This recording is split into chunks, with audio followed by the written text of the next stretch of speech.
In the ancient land of Canaan, a region of rugged hills and fertile valleys, where the whispers of divine encounters lingered in the air, a story began to unfold that would reverberate across the centuries. This was a tale of prophecy, rivalry, and the intertwining destinies of two brothers whose fates would shape the foundations of entire nations. Isaac, the son of Abraham, and his wife Rebekah yearned for children. Years passed, and their hopes began to dim.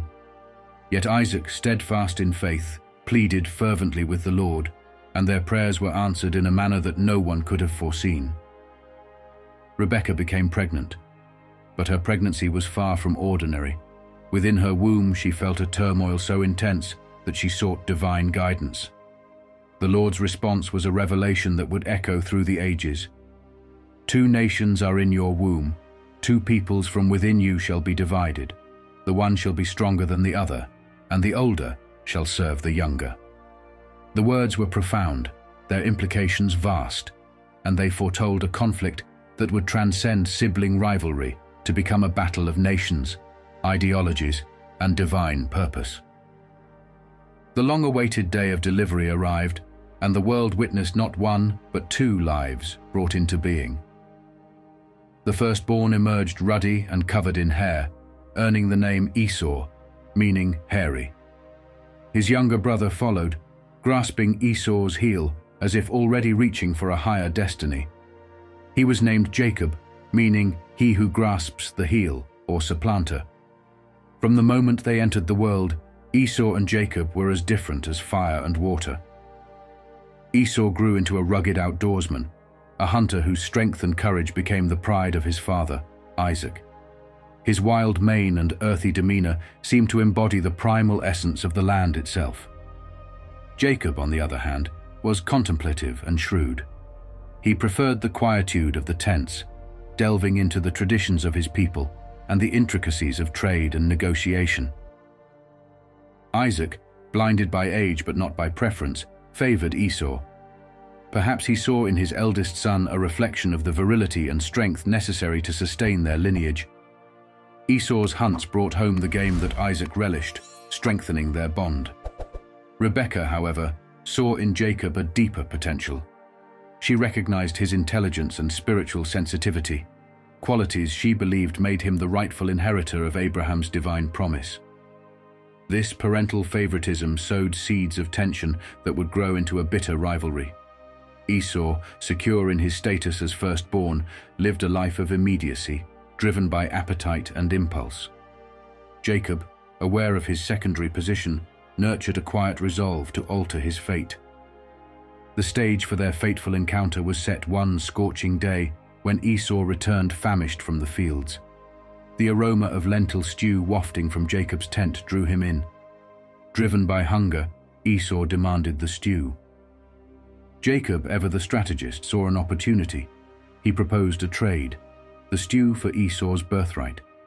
In an act of impulsiveness that would define his legacy, Esau agreed, dismissing his birthright with the words, "What is the birthright to me when I am about to die?" The transaction, seemingly trivial in the moment, was monumental. The birthright was not merely a material inheritance, but a spiritual legacy, one tied to the divine covenant made with Abraham. Esau's casual surrender would have far-reaching consequences, cementing Jacob's position as the chosen heir. Years later, as Isaac lay near death, the time came to bestow the patriarchal blessing. Rebekah, determined to secure Jacob's future, devised a daring plan. She instructed Jacob to disguise himself as Esau, covering his smooth skin with goat hair and donning his brother's garments to mimic Esau's scent. Blind and frail, Isaac was deceived and unknowingly granted the blessing to Jacob. "May God give you of the dew of heaven and of the fatness of the earth, and plenty of grain and wine. Let peoples serve you, and nations bow down to you." When Esau discovered the deception, his grief and rage were palpable. He cried out, "Bless me also, O my father." But it was too late. The blessing could not be undone. Esau vowed vengeance, and Jacob fled to escape his brother's wrath. The prophecy given to Rebekah had come to pass. The older now served the younger. Yet this was no simple tale of deceit and triumph. It was a story of divine will, human frailty, and the mysterious interplay of choice and destiny. Esau's descendants would become the Edomites, a nation marked by their rugged resilience and proximity to Israel. Jacob, renamed Israel after a transformative encounter with God, would father the 12 tribes that bore his name, forming the foundation of the Jewish people. Malachi's declaration, "Jacob I have loved, but Esau I have hated," was not an expression of divine animosity, but a reflection of God's sovereign choice. It underscored the unfolding of his redemptive plan through Jacob's lineage, a plan that would ultimately bring forth a Messiah to bless all nations. Before we continue with the video and the rest of the story about Jacob and Esau, I want to ask for your help. I'm trying to reach 1,000 subscribers by the end of the year, so I'd really appreciate it if you would subscribe and help me out. Okay, let's continue. The story of Esau and Jacob invites us to ponder the complexity of human relationships, the weight of divine purpose, and the choices that shape our destinies. Esau's impulsiveness contrasts with Jacob's cunning, highlighting the tensions between living in the moment and planning for the future. Their rivalry reminds us of the profound impact of family dynamics and parental favoritism. As we trace the paths of these two brothers, we see not only their personal struggles, but also the hand of a God who works through imperfect people to accomplish his perfect will. The scorching sun of Canaan, the stew exchanged for a birthright, and the blessing stolen in a dim tent, all these moments converge in a narrative that continues to captivate and instruct humanity. In the end, the story of Esau and Jacob is not just about two brothers, but about the greater story of a God who weaves the threads of human frailty into a tapestry of divine promise and redemption. Picture this. The sun, blazing in the cloudless sky, scorches the earth of Canaan, casting shimmering waves of heat over the arid plains. The day begins like any other, but it will soon become a pivotal moment in the unfolding saga of two brothers whose choices will echo across generations. Esau, the seasoned hunter, sets out at dawn, his bow slung over his shoulder and a quiver full of arrows at his side. He strides into the wilderness, confident in his ability to bring back game. Yet, as the hours stretch on, the sun climbs higher, and the heat becomes oppressive. The creatures of the wild, wary of the searing temperatures, have retreated into shadows and burrows. Esau's hunt, typically a source of pride and success, turns fruitless. Fatigue weighs him down as he trudges back home, his stomach gnawing with hunger and his mouth parched from thirst. Meanwhile, back at the family tents, Jacob, ever the quiet observer, tends to his tasks. His eyes frequently drift toward the horizon, as if he anticipates something momentous. He knows his brother's routine well and senses that Esau will soon return, defeated by the relentless heat. There is an almost tangible tension in the air, a foreboding that this day will be different. As the sun begins its descent, casting long shadows over the plains, a staggering figure appears on the horizon. It is Esau, his gait unsteady, his usually robust frame hunched under the weight of exhaustion. His face is gaunt, and his lips are cracked from dehydration. Hunger gnaws at his insides, reducing the proud hunter to a man on the verge of collapse. Then it hits him, the tantalizing aroma of a stew simmering over the fire. Esau's eyes, blurry from fatigue, lock onto the sauce, a bubbling pot of lentils prepared by Jacob. The smell is irresistible, and it stirs a primal urgency within him. "Brother," Esau rasps, his voice hoarse, "please let me have some of that red stew. I'm starving, I'm about to faint." Jacob, seated calmly by the fire, looks up slowly, his keen eyes assessing the situation. He does not respond immediately. The silence is broken only by the bubbling of the stew and Esau's labored breaths. Then Jacob speaks, his words measured and deliberate. "Of course, my brother," he says, "but first, sell me your birthright." The request hangs in the air, absurd and audacious. The birthright, a sacred inheritance, is not merely about material wealth. It carries with it the mantle of family leadership and, more importantly, the spiritual blessing tied to the covenant God made with Abraham, a promise of descendants as numerous as the stars and a legacy to bless all nations. Esau, however, driven by his immediate need, waves off the gravity of the offer. "Look, I'm about to die of hunger. What good is the birthright to me?" His voice is impatient, his words rash. Jacob presses further, sensing his brother's desperation. "Swear to me right now." And in that moment of weakness, Esau swears. The deal is sealed. Jacob hands over bread and the lentil stew, and Esau devours it with the urgency of a starving man. He drinks deeply, quenching his thirst, and rises to leave. To the onlooker, it seems an insignificant exchange, a fleeting moment of relief for one brother, a cunning gain for the other. Yet beneath the surface, a seismic shift has occurred. Esau's actions that day reveal the depths of his impulsiveness and his disregard for the intangible value of his heritage. He satisfies his hunger, but loses his birthright, a decision that reflects his inability to see beyond the immediate moment. His choice is not just a personal failure, but a symbolic act that defines his character, a man driven by appetite rather than vision. Jacob, on the other hand, emerges as shrewd and calculating. While his methods are ethically questionable, they highlight his recognition of the spiritual significance of the birthright. He seizes the moment, driven by an unwavering determination to secure a future he believes is rightfully his. In the days that follow, Esau seems to forget the pact. He returns to his life as a hunter, moving through the wildlands with the same vigor and confidence as before. Jacob, however, carries the weight of what he has gained. He begins to step into a new role, involving himself more deeply in family matters and preparing for the leadership he now considers his. The story quickly spreads within the family. Rebekah, ever perceptive, hears of the agreement and is both surprised and perhaps quietly pleased.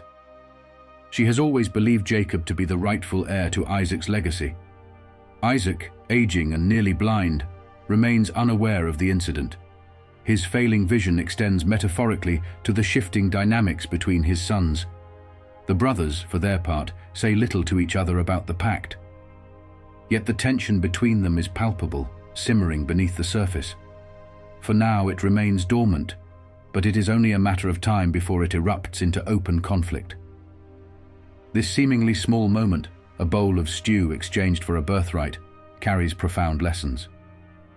It challenges us to consider the value we place on the intangible aspects of our lives, our heritage, our spiritual commitments, and our long-term goals. Esau's impulsive decision underscores how easily we can forsake what is most important for fleeting satisfaction. The story also raises questions about the interplay of destiny and free will. Rebekah had been told before her son's birth that the older will serve the younger, but how much of this outcome was predestined?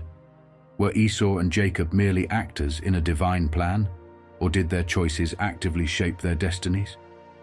As the narrative unfolds, the consequences of this day will ripple outward, shaping not only the lives of Esau and Jacob, but also the future of the nations they represent.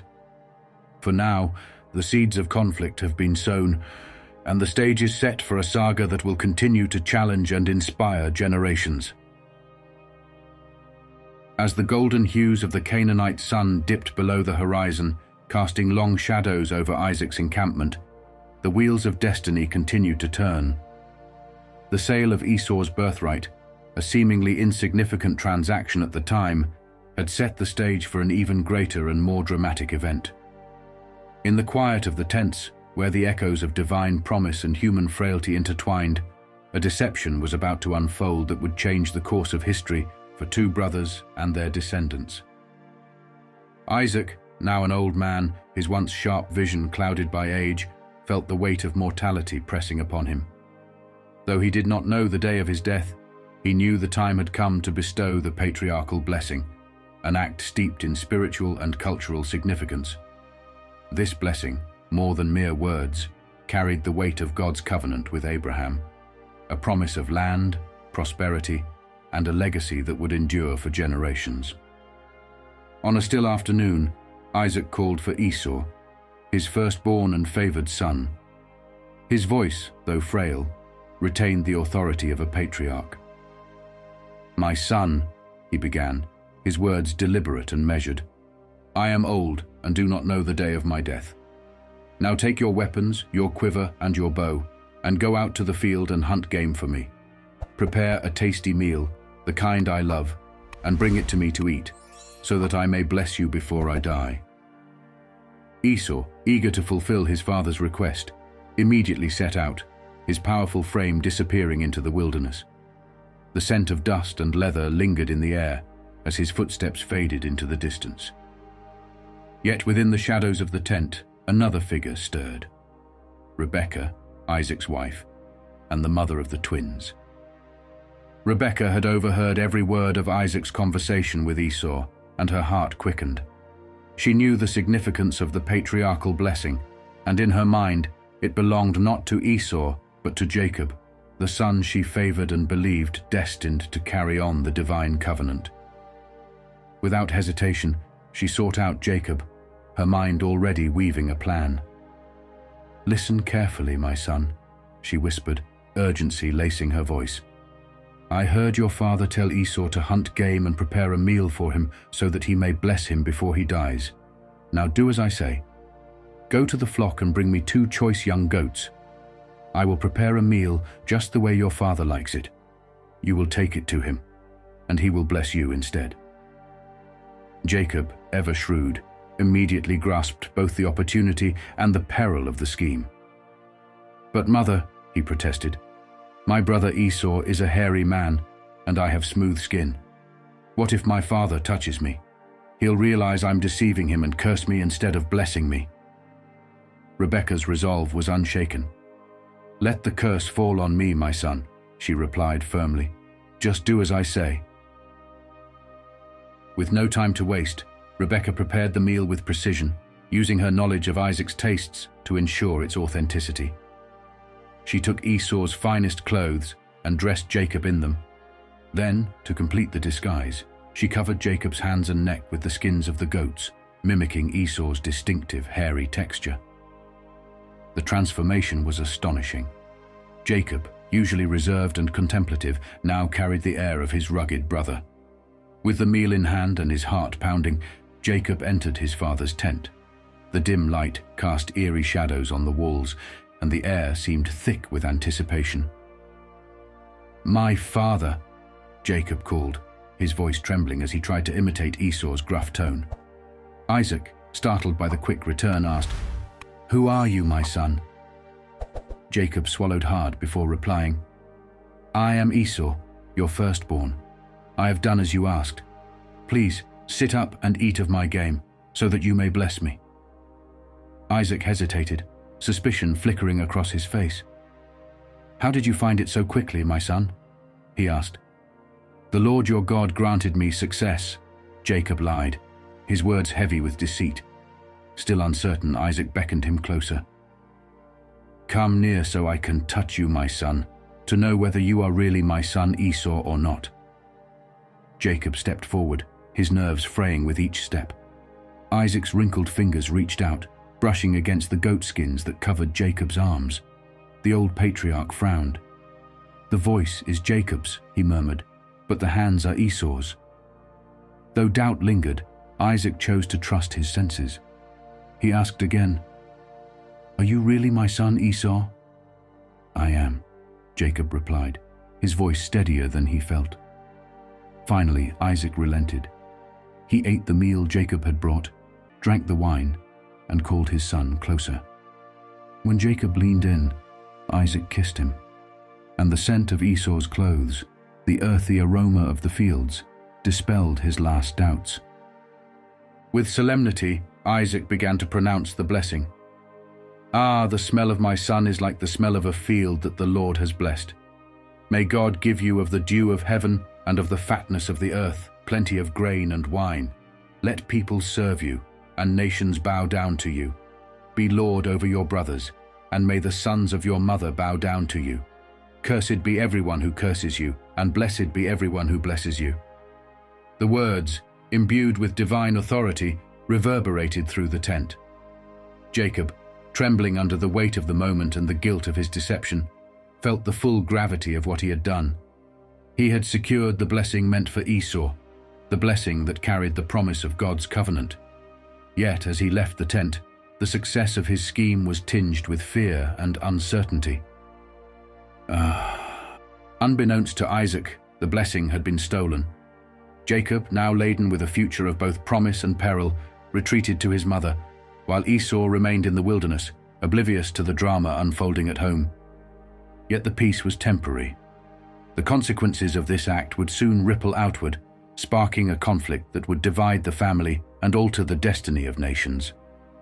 The story of the stolen blessing, like the sale of the birthright, underscores the delicate interplay of human ambition and divine will. It is a tale of cunning and consequence, of love and betrayal, of choices that shape destinies. As the sun set over Isaac's tents, the stage was set for the next chapter in the lives of Esau and Jacob, a chapter that would challenge their resolve, test their faith, and determine the future of their people. Barely had Jacob left Isaac's presence, his heart pounding with the weight of the stolen blessing, when Esau returned from the hunt. His face was flushed with pride, and he carried with him the fruits of his labor, eager to present them to his father and receive the long-awaited blessing. "My father," Esau called as he entered the tent, his voice filled with anticipation. "Sit up and eat from my hunt, so that you may bless me." Isaac, startled by the familiar voice, froze. Confusion clouded his dim eyes. "Who are you?" he asked, his voice trembling. "I am your son," Esau replied, his tone shifting to concern. "Your firstborn, Esau." The realization struck Isaac like a thunderclap. His body trembled violently as the truth dawned upon him. "Who then?" he asked, his voice shaking. "Hunted game and brought it to me. I ate it all before you came, and I blessed him, and indeed he will be blessed." Esau's expression turned from confusion to anguish as the gravity of his father's words sank in. A bitter, guttural cry escaped him, filled with pain and despair. "Bless me. Me also, my father," he pleaded. Isaac's voice, heavy with sorrow, offered no solace.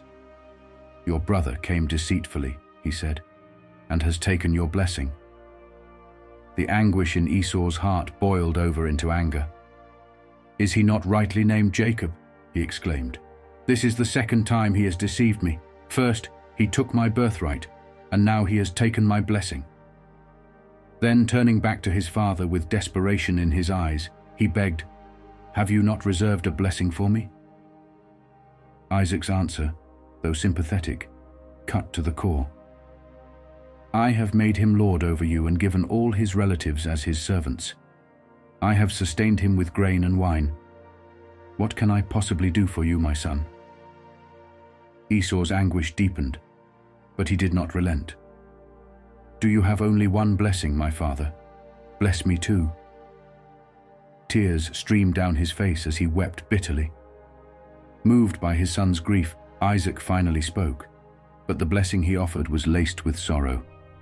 "Your dwelling will be away from the earth's richness, away from the dew of heaven above. You will live by the sword, and you will serve your brother. But when you grow restless, you will throw his yoke from your neck." Isaac's words, though sincere, only cemented the gulf between the brothers. Jacob now held the blessing of inheritance and divine promise, but the price of his deceit was steep. Esau's heart burned with hatred. "When my father dies," Esau vowed to himself, "I will kill my brother Jacob." Rebekah, ever vigilant, quickly learned of Esau's murderous intentions. Her heart ached for the son she favored, and she acted decisively to protect him. "My son," she said to Jacob, her voice trembling with urgency, "Your brother Esau is planning to kill you. Flee at once to my brother Laban in Haran. Stay with him until your brother's fury subsides, until he forgets what you have done to him. Then I will send for you to return. Why should I lose both of you in one day?" And so Jacob left, carrying with him the blessing he had fought so cunningly to obtain, but leaving behind a fractured family and a legacy of pain. As he journeyed to Haran, the weight of his actions pressed heavily upon him. He had gained everything he desired, but at the cost of his home, his family, and his peace. Meanwhile, Esau remained in Canaan, his heart consumed by bitterness and resentment.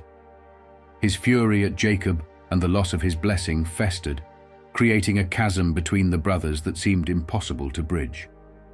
At the age of 40, Esau made a decision that deepened the rift within his family. He married 2 Hittite women, Judith, the daughter of Beeri, and Basemath, the daughter of Elon. These unions brought great sorrow to Isaac and Rebekah.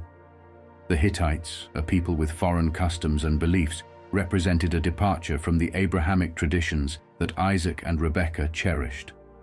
The Bible succinctly notes, "They were a source of bitterness to Isaac and Rebekah," Genesis 26:35. This simple statement masks a profound familial pain. Esau's marriages symbolized not just a rejection of his parents' wishes, but a dilution of the covenantal lineage chosen by God. Whether these choices were a deliberate act of defiance or a reflection of Esau's growing estrangement, they further isolated him from his family's traditions. The patriarchal tent, once a sanctuary of Abrahamic worship, now became a place of cultural tension. The foreign customs brought by Esau's wives clashed with the practices of Isaac and Rebekah, creating an atmosphere of unease. Rebekah, already convinced of Jacob's superiority, likely saw in Esau's actions further confirmation of her beliefs. Isaac, though still loving his eldest son, must have felt the weight of disappointment. Esau's choices reflected his struggle to reconcile his identity with the losses he had endured.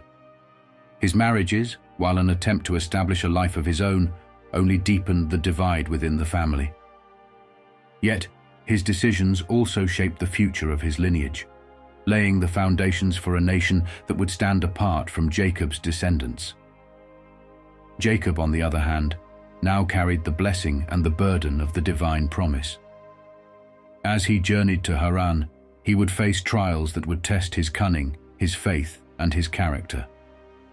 The paths of the brothers, once so closely entwined, now diverged irreparably, each marked by choices that would define not only their lives, but the destinies of the nations that would arise from them.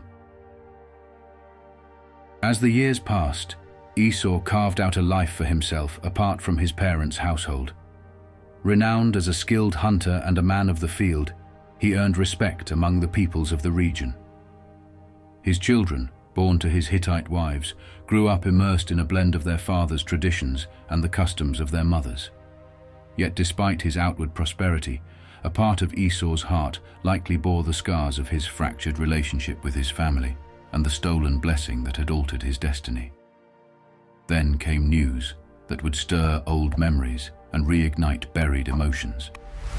Jacob was returning to Canaan. After years of exile, Jacob was not returning empty-handed. He was accompanied by wives, children, and great wealth. The thought of his brother, the one who had deceived him, now returning in triumph, must have been a bitter pill for Esau to swallow. At this pivotal moment, Esau made a significant decision that revealed the complexity of his inner struggles. Realizing how much his Hittite wives had displeased his parents, Esau sought to align himself more closely with his family's legacy. He went to Ishmael, his father Isaac's half-brother, and married Mahalath, the daughter of Ishmael. This marriage was no random choice. By marrying a descendant of Abraham, Esau was making a symbolic gesture, a declaration that he too was part of the chosen lineage. It was as though he was saying, "I am still tied to the covenant, still connected to the promise." This third marriage speaks volumes about Esau's character and his yearning for belonging. Despite his earlier choices, which distanced him from his family's traditions, This act suggests that Esau still longed for acceptance and recognition. Perhaps he hoped that by marrying into Ishmael's line, he might ease the disappointment of Isaac and Rebekah and reaffirm his place within Abraham's lineage. Yet, even with this gesture, Esau's path diverged further from that of Jacob. The blessing Jacob had received and the choices Esau had made led him in a different direction, one that would take him away from the land promised to Abraham's descendants. Over time, Esau and his family moved to the mountainous region of Seir, south of Canaan. This shift was both geographical and symbolic. By settling in Seir, Esau was effectively separating himself from the covenantal promise and establishing his own distinct legacy.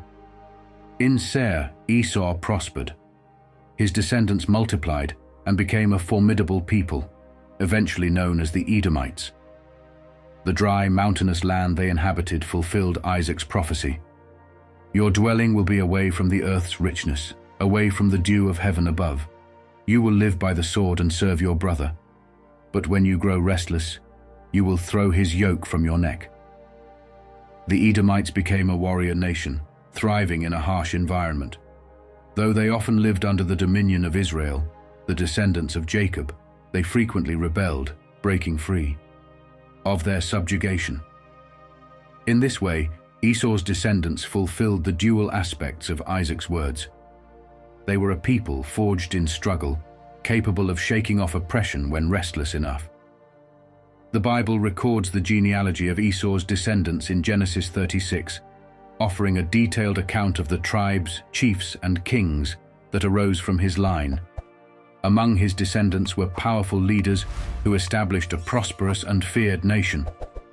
The land of Edom, named for Esau, became a significant presence in the region, interacting with Israel across centuries in alliances, conflicts, and rivalries. Esau's marriages, his decision to move to Seir, and the rise of Edom all carry profound lessons about identity, family, and legacy. His life illustrates the far-reaching consequences of personal choices, particularly those related to family and marriage. Esau's initial unions with Hittite women, which caused bitterness to Isaac and Rebekah, highlight the tensions that arise when individual desires clash with family expectations. His later marriage to Mahalath reflects an attempt to reconcile these tensions, though it was perhaps too late to alter the course of his destiny. Esau's story also underscores the human longing for identity and belonging. His decision to marry within Abraham's lineage suggests a desire to remain connected to his roots, even as his path took him further from the promises given to his family. Yet his establishment of Edom reveals another side of this struggle, the drive for independence and the creation of a new identity separate from his brother's line. The rise of Edom from Esau's descendants demonstrates how the actions of an individual can ripple outward to shape nations and histories. What began as a conflict between two brothers grew into a centuries-long dynamic between two peoples. The interactions between Israel and Edom were marked by both hostility and interdependence, reflecting the complex legacy of Esau's choices. Despite not receiving Isaac's primary blessing, Esau's life was far from devoid of success. He prospered, fathered a powerful nation, and left an enduring mark on history. This invites reflection on the nature of blessings and curses. Does a blessing, or its absence, truly determine one's purpose and meaning? Esau's story suggests that even when life does not go as planned, purpose can still be found. His path, while distinct from Jacob's, was no less impactful. Esau's life is a reminder that human choices are intertwined with divine sovereignty. While the blessing Isaac gave to Jacob set the stage for the covenantal lineage, Esau's decisions shaped a parallel legacy. Both paths carried challenges and triumphs, reflecting the complexity of human destiny within the broader tapestry of God's plan. As Esau thrived in Seir and Jacob returned to Canaan, the brothers' lives diverged irreversibly. Yet their intertwined fates continue to echo through their descendants. The Edomites and Israelites, born of the same family but divided by conflict, stand as a testament to the enduring impact of choices, blessings, and the mysterious workings of providence. Esau's journey, marked by triumphs and losses, reconciliation attempts, and independence, leaves us with questions that resonate deeply. How do our choices shape the legacies we leave behind? Can we forge our own path while remaining connected to our roots? And what does it mean to find purpose in circumstances that seem to place us on the margins? Through Esau's story, we see not just a tale of estrangement and rivalry, but also a narrative of resilience and the creation of a new identity, a story that continues to inspire reflection on the complexities of family, identity, and the enduring human search for meaning. As the story of Esau unfolds, it becomes clear that his journey did not end with his own life. His descendants, the Edomites, continue to play a significant role in the unfolding history of Israel.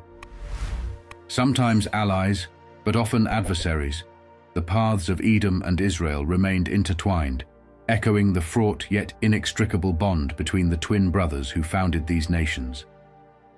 Esau's transformation from a beloved firstborn to the father of a foreign nation is a profound narrative of choices, consequences, and redemption. Through his marriages and his descendants, Esau forged a new path, one distinct from the trajectory originally envisioned for him, yet no less meaningful. His life reminds us that even in the face of disappointment and altered destinies, it is possible to build a lasting legacy. Years passed since Jacob and Esau had gone their separate ways, each pursuing his own destiny. Esau had established his household in the mountainous region of Seir, creating a prosperous life for himself and his family. Meanwhile, Jacob endured 2 decades of exile, working for his uncle Laban. Now, after years of estrangement, the moment of their reunion approached, a moment fraught with tension and uncertainty. As Jacob prepared to return to Canaan with his wives, children, and abundant wealth, he sent messengers ahead to inform Esau of his arrival. When the messengers returned with news that Esau was coming to meet him accompanied by 400 men, Jacob's heart was gripped with fear. The memory of Esau's vow of revenge lingered vividly in his mind. The night before the fateful meeting, Jacob wrestled with an angel in an encounter that left him physically marked and spiritually transformed. From that struggle, he emerged with a new name, Israel, and a new perspective on his identity and relationship with God. Still, he braced himself for what might come with Esau. Finally, the day arrived. Jacob, seeing Esau approach with his men, bowed to the ground 7 times in a gesture of submission and respect. Expecting hostility, he instead encountered a moment of pure grace.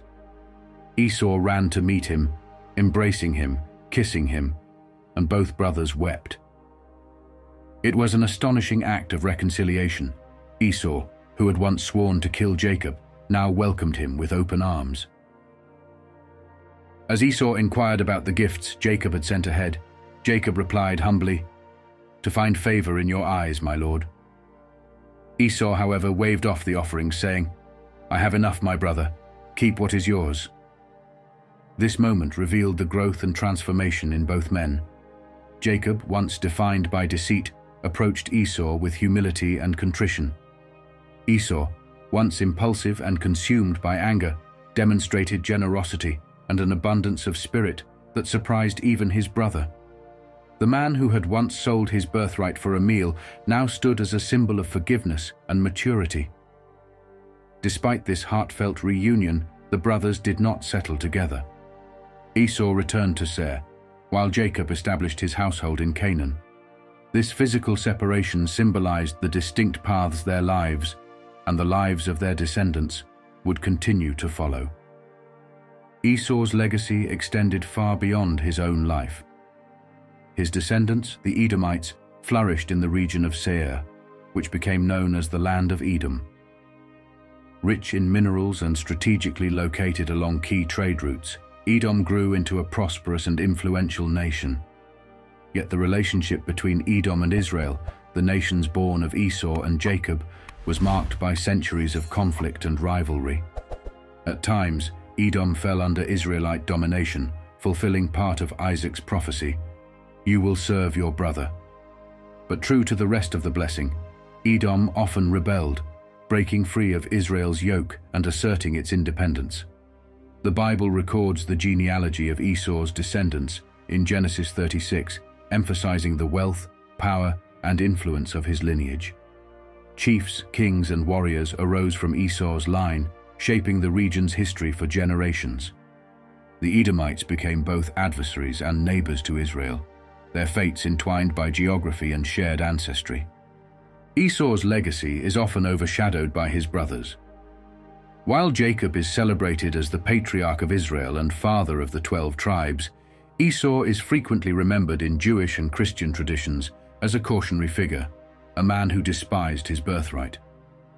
Yet a closer examination of the narrative reveals a more nuanced portrait.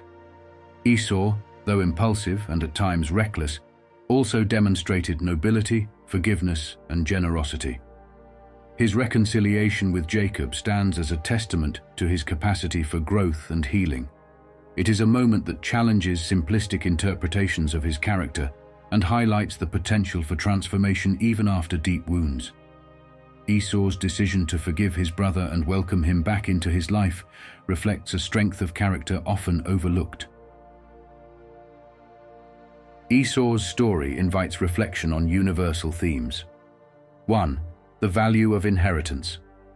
Esau's early dismissal of his birthright contrasts sharply with his later attempts to reconnect with his lineage through his marriage to Mahalath.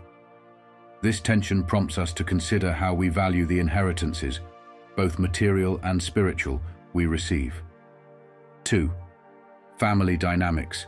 The fractured relationship between Esau and Jacob, and Esau's later reconciliation with his brother, illustrates the complexities of familial bonds.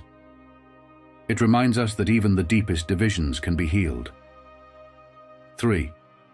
Choices and consequences. Esau's impulsive decisions, such as trading his birthright and marrying Hittite women, had lasting repercussions not only for his life, but for the generations that followed. His story underscores the importance of mindful choices and their far-reaching impacts. 4. Resilience and redemption. Despite losing the primary blessing, Esau forged his own path, creating a powerful and enduring legacy. His story demonstrates that even when life does not unfold as planned, it is possible to find purpose and meaning. Esau's legacy, though distinct from Jacob's, is no less significant. The Bible's acknowledgement of Edom's prosperity and power suggests that Esau's path, while separate from the covenantal promises, held its own importance. His journey from anger and betrayal to forgiveness and reconciliation serves as a profound reminder of the complexity of the human experience. Ultimately, Esau's story is one of resilience, transformation, and the enduring impact of our choices. His reconciliation with Jacob, in particular, offers hope that even the deepest rifts can be mended. It challenges us to reflect on our own relationships, the values we hold dear, and the legacy we aim to leave for future generations. In the end, Esau's life reminds us that no single moment defines us. Instead, it is the totality of our actions, relationships, and growth that shapes the legacy we leave behind, a legacy that, like Esau's, can endure through the centuries.